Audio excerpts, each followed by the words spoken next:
Hello mga kalihim, pasensya sa matagal na upload ng mga kabanata nito, medyo matagal kasi pag-translate ng mga words, inaayos ko kasi para mas maganda pakinggan, at sana suportahan nyo po ang story na ito, pa-like and share naman po, para mas madami pa ang makakakita ng story na ito. Salamat sa mga walang sawang nakasuporta sa channel ko. Lihim na Mayaman. Kabanata 21 hanggang 25. Sa numero 1 ospital sa Qingyuan City, si Alexander Yang ay mabilis na sumugod sa silid 608. Alexander Yang, paano hindi mo alam ang ganoong kalaking bagay na nangyari sa pamilya? Saan ka rin nagpunta sa ganitong oras? Tumayo si Sarah Smith at pinagalitan. Tingnan mo, ang lahat ng nangyari sa aming pamilya ay dahil nasaktan mo ang isang tao. Inilahad ni Sarah Smith na may sama ng loob at patuloy na sinisisi ang lahat kay Alexander Yang. Sa kabila ng pagtanggap ng mga salitang iyon, nanatiling tahimik si Alexander Yang habang simpleng nakatingin papunta sa kama ng ospital. Nakahiga sa kama ang kanyang biyenan na si Arthur Evans. Nakasuot ng nag-aalala na ekspresyon, ang kanyang buong mukha ay napuno ng mga pasa habang ang kanyang mga kamay ay nakabalot ng gasa. Si Lily Evans ay umupo sa tabi ng kama na may masamang mukha sa mukha. Na parang ang kanyang kaluluwa ay sinipsip palayo sa kanyang katawan. Tatay, Lily, saan kayo nasasaktan? Tanong ni Alexander Yang na may balisa na tono. Ito ay ilan lamang sa mga mababaw na sugat. Walang masyadong seryoso, sagot ni Arthur Evans. Sinabi ni Lily Evans, okay lang ako. Nakipagtalo si Itay sa mga manggagawa at binugbog. Napakagaan ng loob na marinig na nagawa niyang lumabas na may mga pasa lamang dito at doon. Bagaman ang puso ni Alexander Yang ay pinuno ng galit, kinaalma niya ang sarili bago nagtanong. Ano ang eksaktong nangyari sa pabrika ngayon? Hindi nais na pag-usapan ito ni Lily Evans at pasimpleng bumantong hininga. Sa araw na to, ang ama ni Lily ay nagtungo sa pabrika upang ayusin ang ilang mga usapin. Hindi ko alam kung paano nakuha ni Henry Evans ang lahat ng mga karapatan ng nagpautang sa pabrika at naging pinakamalaking kredito. Ngunit hinimok ni Henry Evans ang mga manggagawa na tanggalin ang lahat ng kagamitan sa pabrika. Ang ama ni Lily ay umakyat upang makipag-usap sa kanila ngunit nasugatan ng dalawa sa mga manggagawa. Dahan-daang sinabi ni Sarah Smith. Pumunta kami ni Lily upang tanungin si Henry Evans ngunit nagpatuloy pa rin siya sa pagbibiro at pagkutsa sa amin. Ngayon, ang lahat ng kagamitan sa pabrika ay malakas na tinanggal ng mga ito. Hindi lamang ang pabrika ang matatanggal ngunit demolish din pati ang bahay namin sa lalong madaling panahon. Bulalas ni Sarah Smith sa pagkabalisa dahil malinaw na siya ay nabalisa sa paglipas ng mga pangyayari. Napaka walang awa nila. Alexander Yang, ikaw ang naging sanhi ng pagdurusa ng aming pamilya. Sa sandaling iyon, ang mga mata ni Alexander Yang ay nagsiwalat ng isang malamig na ilaw. Ito ay napakahalata na Henry Evans ay dumating handa na kumilos na may masamang hangarin sa kanya at sa kanyang pamilya. Hindi lamang niya sinira ang pabrika ng alahas kung saan nagmula ang pamilya ni Lily. Ngunit tinatakan din niya ang bahay na tinitirhan nila. Sa oras na ito, tila nais ni Henry Evans na pilitin si Lily at ang kanyang pamilya sa isang sulok. Ang mga nagpapautang ng bahay at pabrika ay nasa kamay ni Henry Evans ngayon. Sinabi niya na nais niya kayo ni Lily na maghiwalay. Pumayag na ako. Kung mayroon ka pa ring kahihiyan, mangyaring bilusan at pirmahan ito ngayon. Walang awa ang sinabi ni Sarah Smith. Kalimutan mo na, si Arthur Evans na nakahiga sa kama, ay bulalas ng malalim na tinig. Sarah, lahat nangyari dahil sa akin. Ako ang hindi kayang suportahan ang pamilyang ito. Itigil ang sisihin lahat sa kanya. Ang anak na lalaki ng aking pangatlong kapatid ang gumawa ng lahat ng ito upang gumawa ng isang biro sa aming pamilya. Dahan-daang sinabi ni Arthur Evans. Sa oras na ito, makikinig ako sa aking anak na babae. Kung ang pinakamalubhang dumating sa pinakamasama, ibibigay namin sa kanya ang bahay at pabrika at lalabas sa Qingyuan City. Hindi bababa sa, hindi na namin makikita ang kanilang mga mukha pagkatapos. Sa sandaling ito, si Sarah Smith ay lumubog din sa isang malalim na katahimikan. Oh, narito ang buong pamilya. Alexander Yang, basura ka, sa wakas ay naglakas loob ka na ipakita ang iyong mukha. Biglang may nagmumulang boses na nagmula sa labas ng silid. Si Henry Evans ay sa wakas ay dumating. Nakasuot ng isang magarbong suit kasama ang isang pares ng salaming pang-araw. Mayroon siyang dalawang mga tanod na sumusunod sa kanya mula sa likuran. Ano ang tingin mo sa aking mungkahi? Ikalimang tita ikalimang tiyuhin. Sadyang inilabas ni Henry Evans ang kanyang mga salita ng mas matagal upang higit na pukawin ang mga ito. Alam mo, ginagawa ko ito bilang kabutihan para sa iyong pamilya. Tingnan kung anong uri ng basurahan si Alexander Yang. Hindi siya naglakas loob na ipakita ang kanyang mukha kahit na matapos ang napakalaking insidente na nangyari sa pabrika. Sinabi ni Henry Evans na may isang magarbong ekspresyon. Kung hindi ako nagmadali upang iligtas sa oras ngayon. Fifth uncle, hindi mo ba naisip na bogbogan ka ng mga trabahador hanggang sa mamatay? Manahimik ka na. Ang lahat ng mga bagay na ito ay nangyari dahil sa iyo. Huwag magpanggap na ikaw ay naiinis dito, hapokrito. Galit na sigaw ni Lily Evans. Nabalisa sa mga sinabi ni Henry Evans. Walang makatiis na tumingin sa tuso na ekspresyon ni Henry Evans. Hindi mo talaga alam kung paano pahalagahan ang kabaitan ng isang tao. Nagbuntong hininga si Henry Evans. Mabait ako upang tulungan ang panglimang uncle na kolektahin ang lahat ng kanyang mga utang sa labas. Hindi ba ito ang paraan ko upang protektahan siya? Kung may ibang nagpasya na harapin ang kanyang mga utang. Ang fifth uncle ay malamang na kinain nilang buhay. Sinusubukan din kitang tulungan, sinabi ni Henry Evans sa isang banayad na boses. Lily, sigurado ka, hindi mo kailangang mag-alala tungkol sa hindi makahanap ng bahay. Kilala ko ang pangatlong kapatid ng Lee family, at palagi iniisip ang tungkol sa iyo. Handa akong maging matchmaker para sa inyong dalawa. Ilayo ang demonyo na yan sa aking paningin. Sinabi ni Lily Evans habang nanginginig ang kanyang katawan sa sobrang galit hindi makaya ang ganoong kahihiyan. Mawala sa paningin mo. Tumawa si Henry Evans. Fifth uncle, huwag mong sabihin na hindi ko binigyan ng pagkakataon ang pamilya mo. Dapat alam ninyong lahat kung paano mahalin ang gayong kabaitan. Dahil wala sa inyo ang gagawin, ilalabas ko ang mga karapatan ng pinagkakautangan bukas. Sa oras na iyon, hindi lamang mawawala sa iyong pamilya ang lahat. Ngunit patuloy ka ring mapahamak ng mga loan shark. Anong kalokohan ang sinasabi mo? Ang lahat ng aming mga utang ay dapat na maayos pagkatapos na isangla ng aking ama ang pabrika ng alahas at ang bahay. Ano pa ang ibang mga utang namin?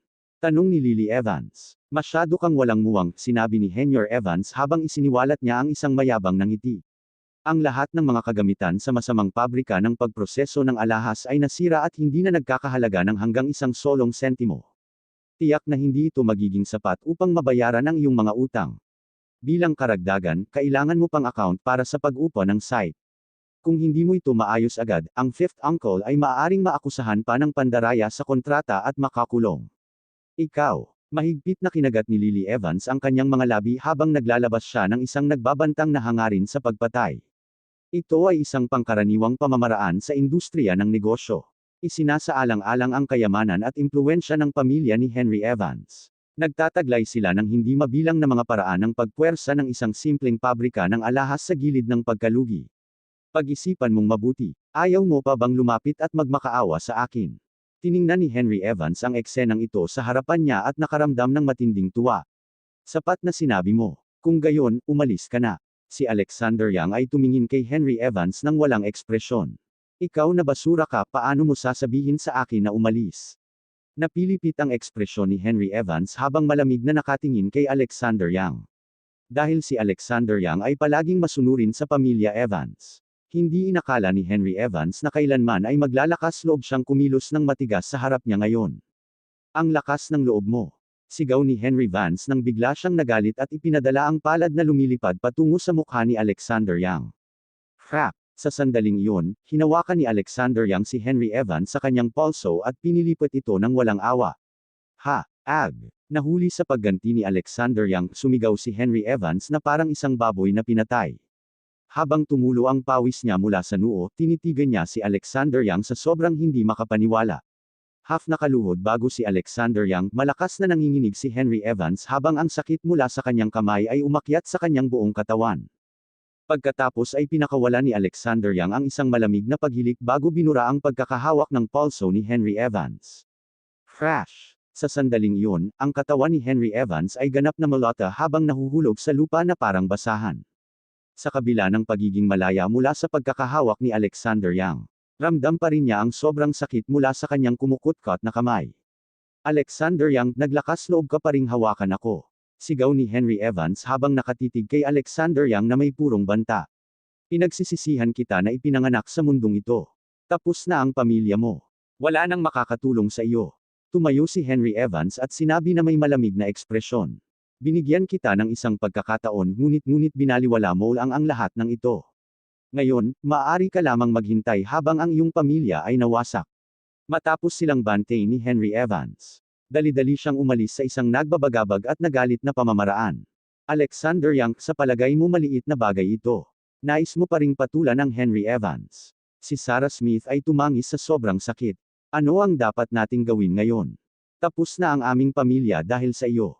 Masyado kang mapusok. Hindi malulutas ng karahasan ang anumang mga problema, dahan-daang sinabi ni Lily Evans. Ako na bahala sa mga bagay na ito, kaya't hindi mo na kailangang mag-alala pa. Malinaw na sinabi ni Alexander Yang. Si Henry Evans ay walang magagawa sa amin. Ha, anong ikaw na ang bahala? Sinabi ni Sarah Smith na may malamig na ngiti. Ano ang karapatan mong magkaroon? Sa sandaling iyon, inalis ni Alexander Yang ang kanyang walang emosyong paningin kay Sarah Smith at pinatahimik ang mga salita.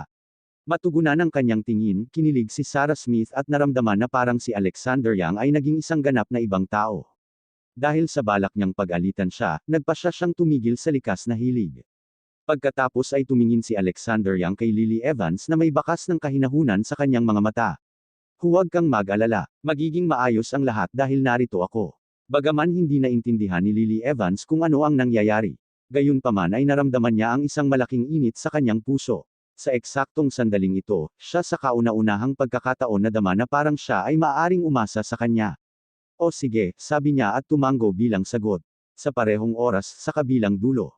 Evans Jewelry Group, Precious Cauldron Tower.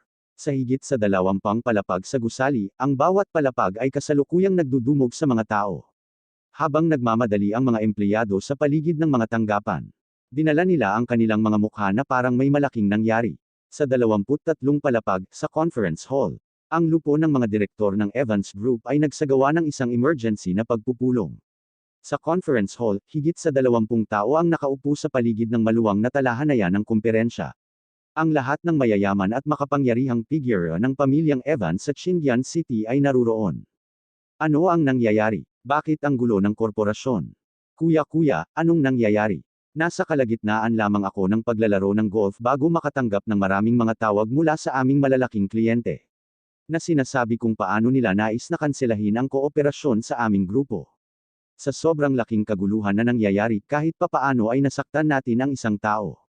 Kung hindi man, walang dahilan kung bakit biglang gumuho ang aming korporasyon sa isang paraan. Habang nagpatuloy ang mainit na talakayan sa silid ng pagpupulong, ang lahat ng mga shareholder ay nagsiwalat ng mga hitsura ng pagkabalisa at tila medyo walang pasensya. Aham-ahamam. Biglang obo ng malakas ang leader ng Evans family at director ng Evans Group na si Nicholas Evans para makuha ang atensyon ng lahat. Lahat, huwag nang magtalo. Pag-usapan muna natin ang negosyo. Mayroong palaging isang paraan upang malutas ang gayong problema. Sa sandaling iyon, si Nicholas Evans ay nagsiwalat ng isang pangit na ekspresyon. Sa pagiging pamamahala ng Evans Group sa nakaraang ilang taon. Ang korporasyon ay palaging maayos na paglalayag dahil hindi pa ito nakakaranas ng gayong mapanganib na sitwasyon dati.